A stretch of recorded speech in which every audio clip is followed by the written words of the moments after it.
The Tesla Cybertruck versus the Rivian R1T. Now, the R1T has been on the market for more than 2 years until the Cybertruck showed up. So let's see if Rivian has used those 2 years to its advantage and if the R1T is that much better than the Cybertruck. So how do they compare? Alright, so first let's compare the most important thing about any product that any customer cares about, which is the price. The Cybertruck starts at around $60,000, where the R1T starts at around $75,000. Now, that's about a $15,000 difference, which is significant, but if that wasn't enough, the Cybertruck qualifies for the full $7,500 tax credit in the United States. Now, that's not enough because you as a buyer have to qualify as well, and that's not simple, but that's for you to decide.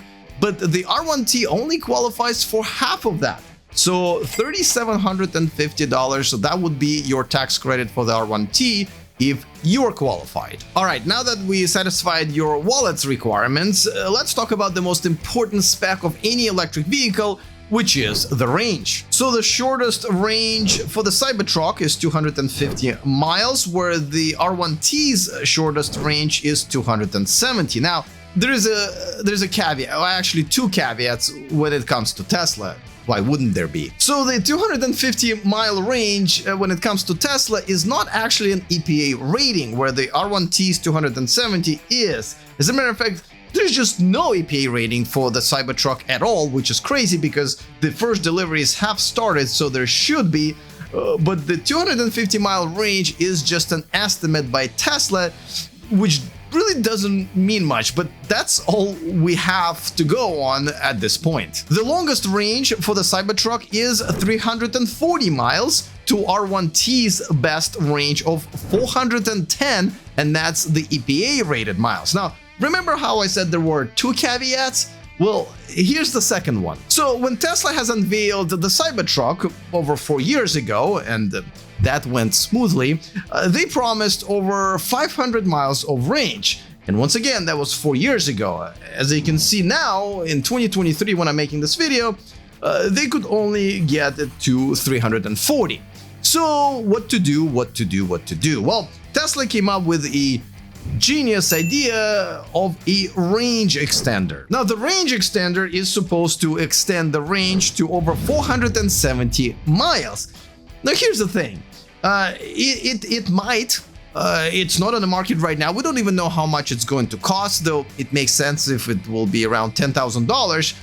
But it is not something that you can just put in and out of the Cybertruck. It's going to be very heavy. So it will be a permanent installation, which means because of its size, it will take 1/3 of the Cybertruck's bed for you to have this range extender. Honestly, I think this is the most embarrassing thing that Tesla has done with the Cybertruck.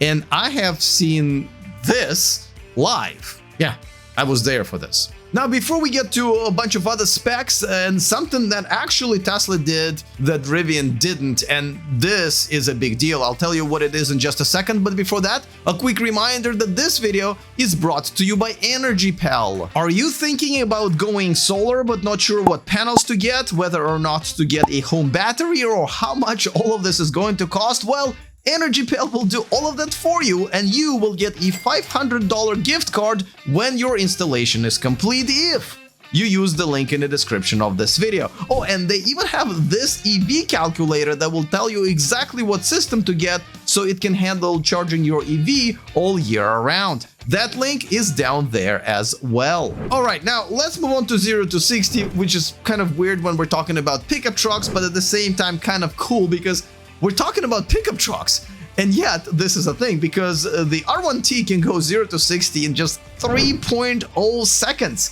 which is amazing, but the Cybertruck can do it in 2.6.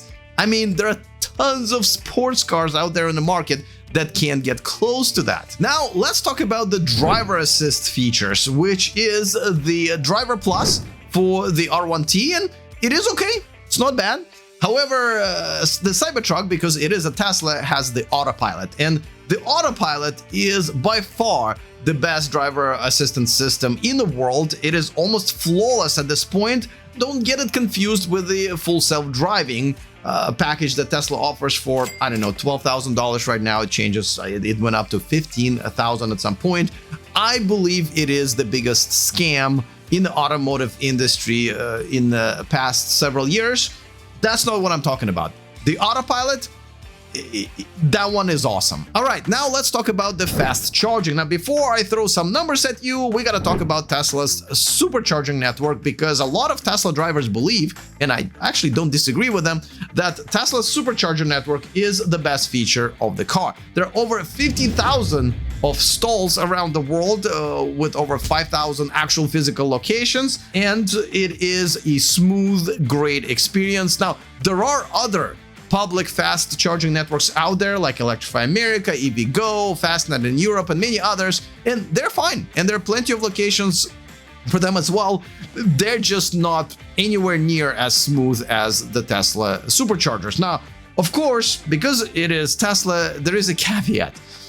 Next year, Tesla is going to be opening up their supercharger network, for the reasons I still don't quite understand, to other EV brands. So that is best feature is going to be going away. So that kind of sucks if you're a Tesla driver. It is absolutely awesome if you're a Rivian driver or any other EV driver. So keep that in mind. Now let's talk about the numbers really quick. 220 kilowatt maximum charging rate for the R1T, 250 for the Cybertruck. Tesla claims that it will add 136 miles in 15 minutes. A lot of independent tests proven that it's probably not the case, but you be your own judge. The R1T is supposed to add 140 miles in 20 minutes just on their Rivian Adventure network, so that's a bit, fuzzy math, as I remember.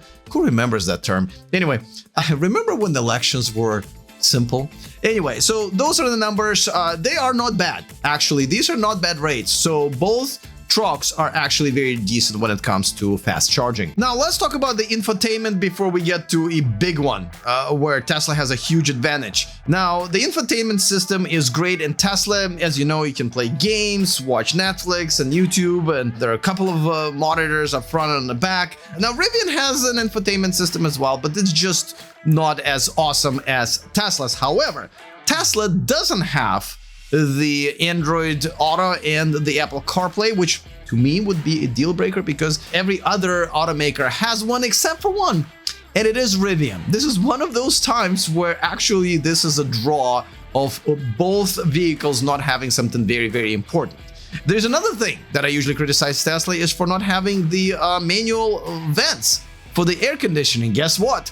Neither does the R1T. The only other thing that Tesla is missing that I've always criticized is the lack of head-up display and the instrument panel. Now, the R1T does have the instrument panel. So, they're close at sucking at these basic features that pretty much all other cars have. There is another draw, which is in the max towing capacity, which is 11,000 pounds for both, which is not bad at all. Now, let's talk about a couple of unique features that Tesla has, which Rivian just does not at all. One is the exoskeleton that's made out of stainless steel. Now, it is a plus in some ways. For example, it's very sturdy.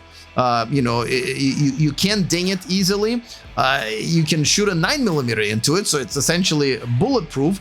It's got armored glass, by the way, also, and a lot of people believe it looks really cool. However, of course, if you do get in an accident, there are pretty much no body shops out there until Tesla builds some to fix the damn thing.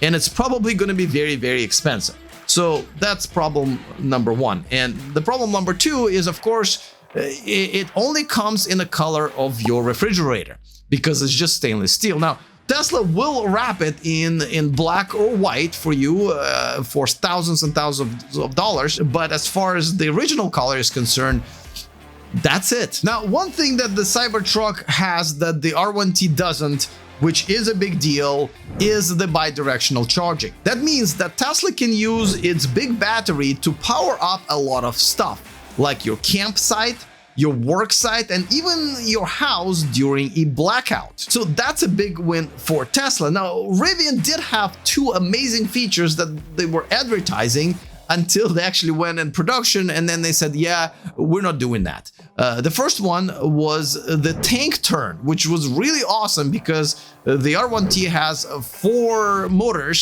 so it can do it. The Cybertruck has only 3, so it can't. And the second one was the outdoor kitchen that came out of the gear tunnel, as Rivian calls it.